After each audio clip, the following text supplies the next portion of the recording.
السلام عليكم ورحمة الله.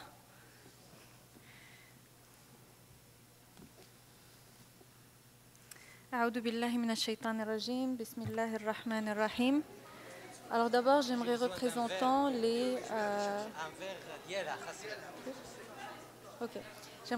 remercier les représentants, les organisateurs de cet événement pour avoir mis en place une initiative, une très belle initiative, d'amener des représentants d'organismes, des représentants d'entreprises, de montrer ces services qui sont offerts à la communauté musulmane et de cette audience musulmane d'en prendre conscience. C'est très important.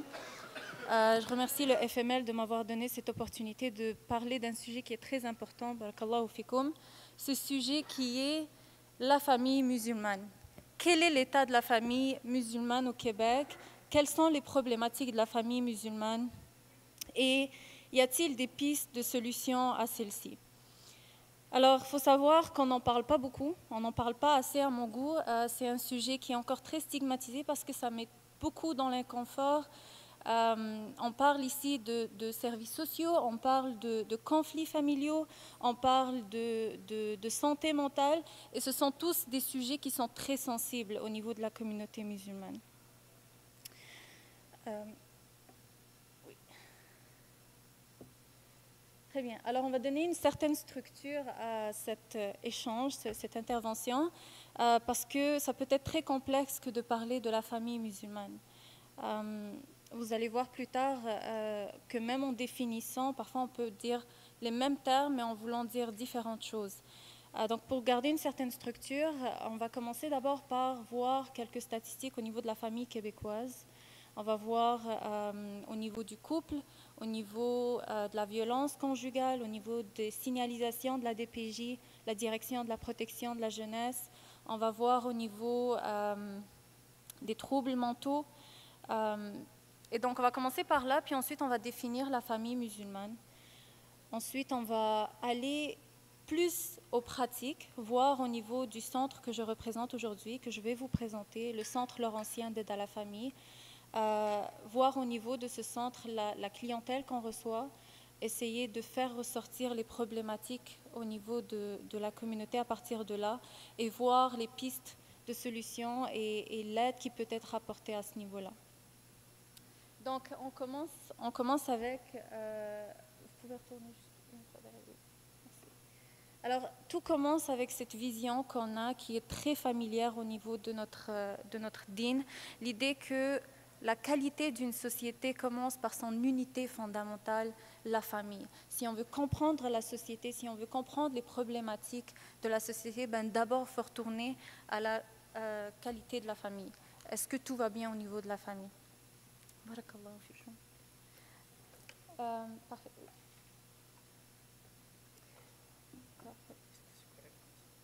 Oui, barakallahu fikum, c'est bon. Donc, on va commencer au niveau du couple. Il faut savoir que le taux de divorce au Québec, il est de 50%. Et il est de 50% depuis 1987. Depuis, il a stabilisé. Et les dernières statistiques qu'on a, c'est de 2008, si je n'abuse. Et voilà, donc après ça, il n'y a plus de statistiques à ce niveau-là. Il faut aussi savoir que ce chiffre-là est similaire à celui de nos voisins, les Américains. Donc on n'est pas très différents à ce niveau-là. Et il faut savoir que les couples vont se divorcer en moyenne après 3 ans de mariage. La proportion de femmes mariées et d'hommes mariés aujourd'hui, d'une génération à une autre, elle est en baisse, elle diminue. Aujourd'hui, les gens qui sont unis par un mariage civil sont moins nombreux que les gens qui vivent sous un même toit, qui n'ont aucun engagement l'un envers l'autre, c'est-à-dire légal. Si on regarde au niveau de la violence conjugale, on va voir qu'il y a une amélioration de 2004 à 2014. Donc, en l'espace de 10 ans, la violence conjugale, les signalisations au niveau de la violence conjugale à la police, ben, ils ont diminué. Et ce, à peu près dans toutes les provinces. Par contre, ce qu'il ne faut pas oublier, c'est que baisse de signalisation ne veut pas nécessairement dire que c'est quelque chose de positif. Ça peut vouloir dire qu'il y a encore plus de stigmatisation, ça peut vouloir dire qu'il y a encore plus un silence. Et ça, c'est quelque chose d'important à amener sur la table au niveau de la communauté musulmane. Parce que parfois, quand on a des conflits conjugaux, la plupart du temps, en fait, on ne veut pas en parler. Il y a tout un travail à faire au niveau de l'éducation pour faire sortir les victimes de violences conjugales et vraiment en parler à l'échelle des services sociaux. Si on regarde au niveau de la jeunesse, donc on commence par le couple, et là maintenant on traduit ça au niveau de la jeunesse. On va regarder les signalisations reçues par la DPJ, la Direction de la protection de la jeunesse, entre 2015 et 2016. 50% des cas sont des cas de négligence. Ça veut dire quoi? Négligence, ça veut dire que les saines habitudes quotidiennes de l'enfant sont négligées. Que ce soit le besoin de se nourrir, que ce soit le besoin de se vêtir, le besoin d'avoir une hygiène au quotidien, le besoin d'avoir un habitat sain. Ce sont tous des besoins essentiels au niveau de l'enfant qui peuvent être négligés. Sans oublier, bien entendu, l'importance, je ne vous apprends rien, l'importance de l'attachement avec les parents, avec la mère et le père. Et quand il y a de la négligence, du coup, ça implique aussi une négligence émotionnelle. Et la négligence émotionnelle à l'enfance, ça peut avoir des effets immédiats, mais certainement des effets à long terme, c'est-à-dire même dans la vie adulte. Alors ensuite, ça suit avec les mauvais traitements psychologiques, 18%. On a aussi les troubles de comportement, ça peut être des cas de délinquance. On a des cas d'abus physique qui est encore très présent au niveau de la communauté arabophone. On a des cas d'abus sexuels qui sont minoritaires comparés à plusieurs cas. Et puis, voilà. Si on regarde au niveau de la prévalence des conduites parentales à caractère négligent, c'est-à-dire quels sont les groupes d'âge qui sont les plus négligés par les parents, eh bien, on trouve que c'est la tranche de 5 à 9 ans, d'accord? 30%, et puis c'est suivi des tout-petits. Les tout-petits de 6 mois à 4 ans. Et puis ensuite, il y a les adolescents de 10 à 15 ans. Oui. Si on regarde au niveau de la santé mentale, c'est très général. Toutes ces données-là vous sont accessibles en ligne. Mais c'est pour vous dire qu'au Québec, 1 personne sur 5 est à risque d'avoir un trouble de santé mentale au cours de sa vie. Une personne âgée de 15 ans et plus. Et ce taux est légèrement plus élevé que celui du Canada. Et si on regarde au niveau des troubles c'est-à-dire consommation de substances abusives, que ce soit au niveau de la drogue, d'alcool, etc., ben on voit que c'est à peu près similaire, sauf qu'au Québec, on a un peu moins qu'à l'échelle du Canada. Par contre, ça, c'est avant que la loi sur permettant la consommation de drogue passe. Donc, c'est sûr que durant les années prochaines, c'est très, très probable de changer. Et si on regarde la dépression, trouble mental qui est très prévalent au Québec, on trouve qu'une personne sur 10 qui est âgée de 15 ans et plus a un risque d'avoir un épisode dépressif au cours de sa vie. Et ce taux est plus élevé pour les femmes que les hommes. Oui. Très bien. Alors, c'est dans cette perspective qu'on va essayer de regarder la famille musulmane. Ce qu'il faut comprendre quand on parle de famille musulmane, que ce soit dans le monde académique occidental ou dans le contexte pratico-pratique, il faut savoir que c'est très difficile à étudier. Okay? Il y a plusieurs dimensions, plusieurs niveaux qu'il faut considérer, des niveaux de diversité. La première, juste à main levée ici, qui est d'origine maghrébine. Lève la main. OK. Qui est d'origine orientale, Moyen-Orient. OK. Qui est d'origine asiatique. D'accord. Origine européenne. Origine Afrique du Sud, de l'Est ou de l'Ouest. OK. Alors, je vais vous dire, on l'a vu, je ne sais pas si vous l'avez vu, moi je l'ai vu, majoritairement ici, la population, elle est maghrébine et orientale. À l'échelle internationale, les maghrébins et les orientaux musulmans représentent une minorité. Et donc, il y a tout un ensemble de mœurs et cultures qu'il faut considérer. incluant les pays asiatiques, européennes, etc., les Africaines du Sud, de l'Est, de l'Ouest. Donc ça, c'est un premier niveau de diversité. Le deuxième niveau de diversité, c'est celui des langues. Encore une fois, quand on parle de Maghrébins orientaux, on parle d'une population qui est majoritairement arabophone, alors que la langue, les pays qui ont comme langue maternelle l'arabe et qui sont musulmans sont une minorité par rapport au reste du monde. Donc ça, c'est quelque chose à considérer également quand on parle de famille musulmane. Et un autre volet, c'est, d'accord, une fois qu'on parle de l'islam, on parle du musulman, on parle d'un certain nombre de préceptes au niveau de la aqidah qui sont partagés, qui sont respectés, mais après, il y a une diversité d'écoles qu'il faut respecter, qu'il faut reconnaître, qui existent, qui sont là. Et ça aussi, c'est quelque chose à considérer au niveau de la famille musulmane. Donc vous remarquez qu'il y a au moins 3 niveaux de diversité qu'il faut inclure quand on parle de famille musulmane, ce qui peut rendre l'analyse des données très complexe. Et donc, du coup, au niveau académique en Occident, on ne va pas parler de famille musulmane ou famille chrétienne ou famille juive. On va parler davantage de culture avec un grand C, culture avec un grand C incluant les mœurs et coutumes, plus les valeurs, les croyances et la religion est imprégnée. Bien entendu, ici, on se met d'accord, quand on parle de culture, beaucoup vont dire non. Mœurs et coutumes est une chose, et ce qui pourrait relever de l'éthique islamique ou de la religion, et ce qui pourrait donner sens à une vie, à des finalités, c'est une autre. Mais au niveau académique, c'est comme ça que c'est utilisé, c'est vraiment un ensemble. Quand j'utilise le mot culture, du coup, je parle également de religion, je ne parle pas simplement de mœurs et coutumes. Très bien, oui. Alors c'est dans ce cadre-là que je vous présente le CLAF, le Centre Laurentien d'aide à la famille. Vu qu'on ne peut pas vraiment analyser la famille musulmane dans l'espace de 30 minutes, ça ne sera pas possible, malheureusement c'est très complexe. On va regarder plus pratiquement parlant qu'est-ce qu'on a sur le terrain. Qu'est-ce qu'on a sur le terrain? Et le CLAF, c'est quoi? C'est le Centre Laurentien d'aide à la famille, c'est un centre qui offre des services gratuits de soutien, d'accompagnement, d'aide aux familles qui sont prises avec des conflits familiaux. Ce sont des services gratuits encore une fois et c'est un organisme à but non lucratif. C'est un centre, on intervient entre autres au niveau des conflits conjugaux, au niveau des conflits, au niveau de la violence conjugale ou violence familiale, c'est-à-dire qui implique les enfants également, au niveau des cas de santé mentale, au niveau des signalisations de la DPJ, au niveau des conflits parents-adolescents, au niveau des jeunes en difficulté, c'est-à-dire qui présentent des problèmes de délinquance ou d'addiction. Donc tout ça, c'est très complexe. Ce sont tous des niveaux d'implication. Oui.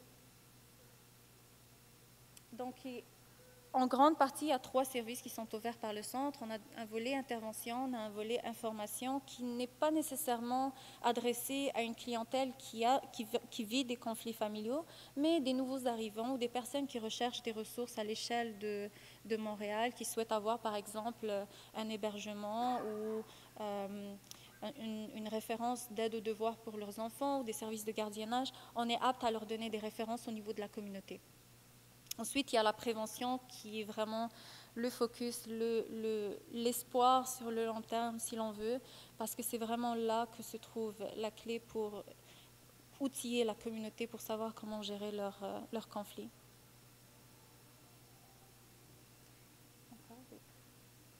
Alors, on va regarder plus pratiquement parlant le CLAF, qu'est-ce qu'il reçoit. En 2017, depuis 2017 à juin 2018, on a admis 33 cas familiaux.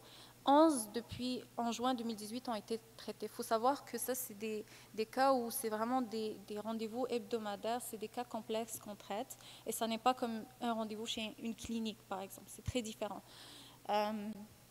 Parmi ceux qui sont sortis, 18% étaient des signalisations de la DPJ, 36% étaient au niveau des conflits parents-adolescents, 1% c'était des conflits conjugaux et 4% des consultations. C'est quoi des consultations? Consultation, c'est un type d'intervention qu'on offre, mais c'est plus à titre préventif, c'est-à-dire, par exemple, des parents voient des comportements douteux chez leurs enfants, ils ne savent pas vraiment comment agir face à la situation, et par conséquent, ce qu'ils vont faire, ils vont appeler le CLAF, ils vont demander un rendez-vous avec un intervenant social, et puis, à travers 1, 2, 3 rencontres, les parents sont initiés à comment agir avec l'enfant. Donc, cela dure relativement une courte période, donc 2 à 3 rencontres, pas plus. Et ça, voilà, donc c'est ça. Voilà, donc ça, c'est les cas qu'on reçoit au niveau du CLAF et les proportions. Ça, c'est le graphique qui vraiment nous donne une idée sur les problématiques qui se passent au niveau de la communauté. Il faut savoir que 60% des cas qu'on reçoit au CLAF sont des cas reliés aux jeunes. La plus grande proportion que vous voyez ici, c'est les conflits parents-adolescents. C'est suivi ensuite des cas de DPJ, qui sont d'ailleurs en nette expansion actuellement dans notre centre. Alors, je vous ai dit qu'on avait en juin 22 cas. En octobre, ça a augmenté à 35 cas. Et aujourd'hui, là où on est à 45 cas. 45 cas avec 2 intervenants sociaux, c'est énorme. C'est énorme. La demande au niveau de la communauté musulmane, elle est là. Elle est très présente et ce sont souvent des cas complexes. Alors, quand je parle de cas complexes, qu'est-ce que je veux dire? Je veux dire des conflits familiaux. Et quand je dis conflit familial, ça veut dire que ça inclut souvent des cas de santé mentale, de signalisation de DPJ, avec un conflit conjugal. Tout ça, on ne peut pas évaluer l'urgence de l'un ou l'autre. C'est vraiment, il faut avoir une approche multidisciplinaire. Et donc, du coup, c'est traité comme un cas de conflit familial. Non, retourne. Oui, merci. Voilà, donc jeunes en difficulté, 6%. Et puis, on a 15% qui forment les conflits au niveau des couples, conflits conjugaux ou violences conjugales. Et puis, on a un petit pourcentage qui est représentatif au niveau de la santé mentale. Mais il faut savoir que tous les cas qu'on a de santé mentale sont des cas de déni. C'est-à-dire, les personnes qui viennent nous voir ne viennent pas nous voir parce qu'ils ont des cas de santé mentale. C'est vraiment pour d'autres problématiques et on découvre qu'il y a besoin d'intervention au niveau mental. Oui. Alors, un bref aperçu au niveau de la communauté qu'on reçoit. C'est pour ça que je vous dis, parler de famille musulmane au niveau du centre, c'est encore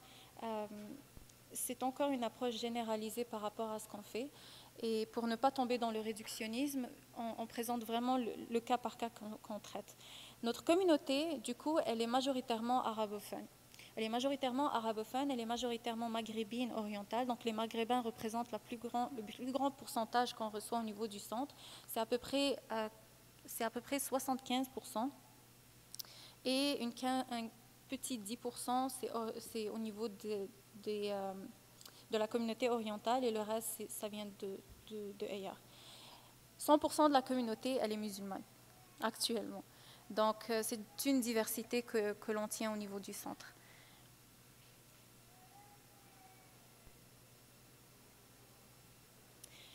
Ça, c'est un bref aperçu sur les données qu'on a. On a commencé à compiler les données en 2017, en janvier 2017, et ça a rapidement grimpé au niveau de 2018. Et aujourd'hui, si on devait tenir une extension du mois de novembre et décembre, on aurait une courbe similaire à celle qu'on a à ce niveau-là ici. Oui. Très bien. Alors ça, c'est une question qui est très pertinente et j'espère qu'on pourra en discuter davantage dans la période des questions. Mais comment se fait-il qu'on ne soit pas au courant? Alors, il y a beaucoup de facteurs qui font en sorte que la plupart d'entre nous ici ne soient pas au courant ou ne soient pas assez au courant de ce qui se passe au niveau des problèmes de conflits familiaux.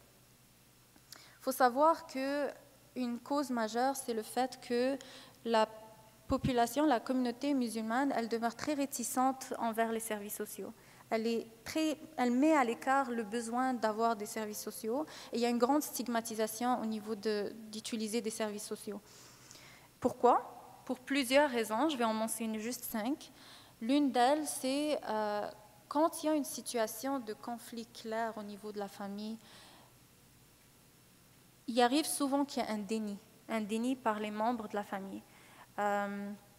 Et ce déni, il peut être dû au fait qu'il y a un manque de connaissances, mais parfois c'est juste un déni de se dire qu'en fait, on n'a pas besoin de services sociaux, je peux gérer ça par moi-même. Donc ça, c'est un premier facteur. Le deuxième facteur, c'est un manque de connaissances au niveau des références et des outils qui sont disponibles au niveau de la communauté. Par exemple, peu de personnes savent qu'il y a un centre. En fait, on n'est pas le seul centre à l'échelle de Montréal qui intervient au niveau des familles. Vous avez le centre Amel, vous avez Repères et Racines aussi qui interviennent au niveau des familles. Mais peu de personnes sont au courant et souvent, ça passe par le bouche à oreille. Une autre chose à mentionner ici, c'est qu'il y a un manque de connaissances. Donc, deux choses à mentionner. Premièrement, quand on a un manque de connaissances, la communauté en général, elle ne va pas vers les services sociaux, elle tend à aller vers la mosquée, les centres communautaires, le imam. Et c'est le imam qui va recevoir la multitude des problématiques qui se passent au niveau de la communauté. D'où l'importance de faire en sorte que les centres d'intervention soient en contact avec les imams, parce qu'ils ont un savoir énorme au niveau de la communauté musulmane et ils sont plus sensibilisés au niveau de ces problèmes-là. Ensuite, il y a aussi, je vous donne un exemple de cas où il y a un manque de connaissances sur ce qui se passe dans le domaine. On a un manque de connaissances sur les références au niveau des personnes qui sont en conflit familial. Donc, les familles qui sont en conflit ne savent pas nécessairement les ressources qui sont disponibles et vice-versa, c'est-à-dire les gens qui sont là prêts pour offrir de l'aide ne sont pas au courant des moyens qui sont offerts au niveau des services sociaux pour pouvoir aider. Un des facteurs, un exemple que je peux vous donner, c'est au niveau des signalisations de la DPJ.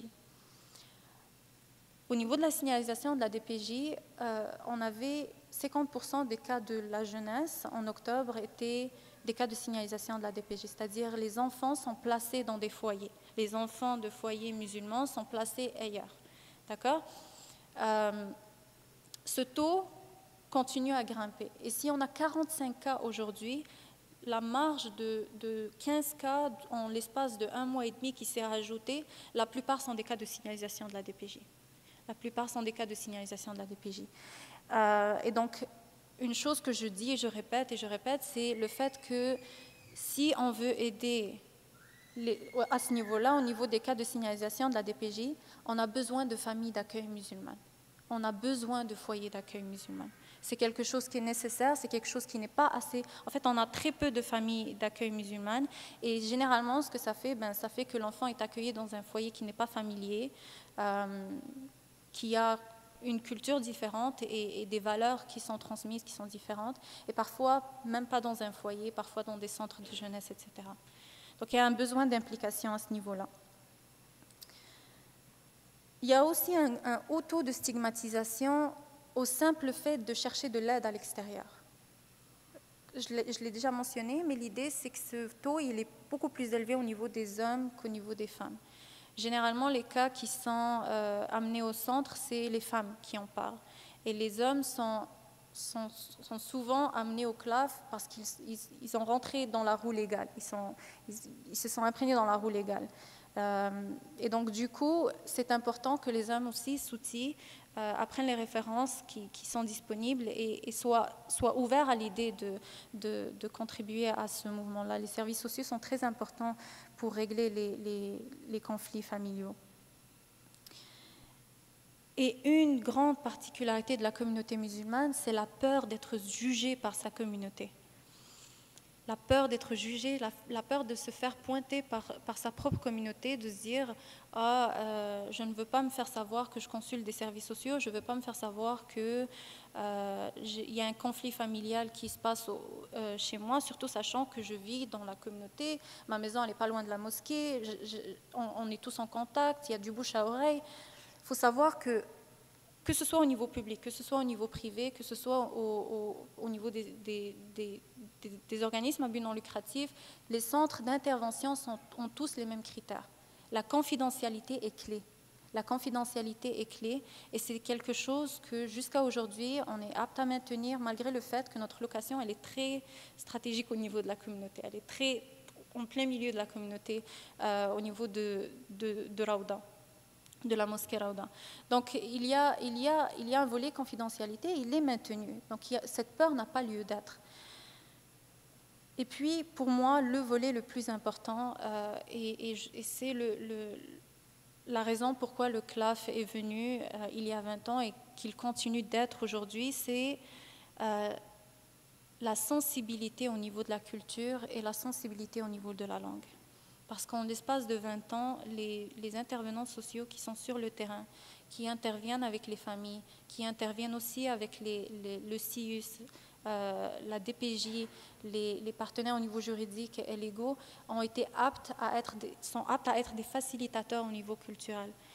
Et ce que ça veut dire, c'est que en étant facilitateur, on permet d'avoir une meilleure compréhension du conflit qui a lieu et de faire en sorte qu'on vienne avec des solutions plus à l'amiable, des solutions que la famille est d'accord et des conditions que la famille accepte.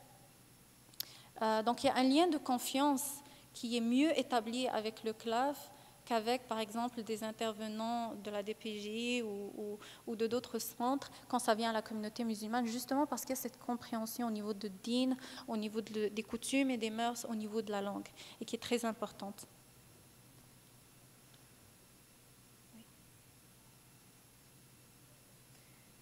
Très bien.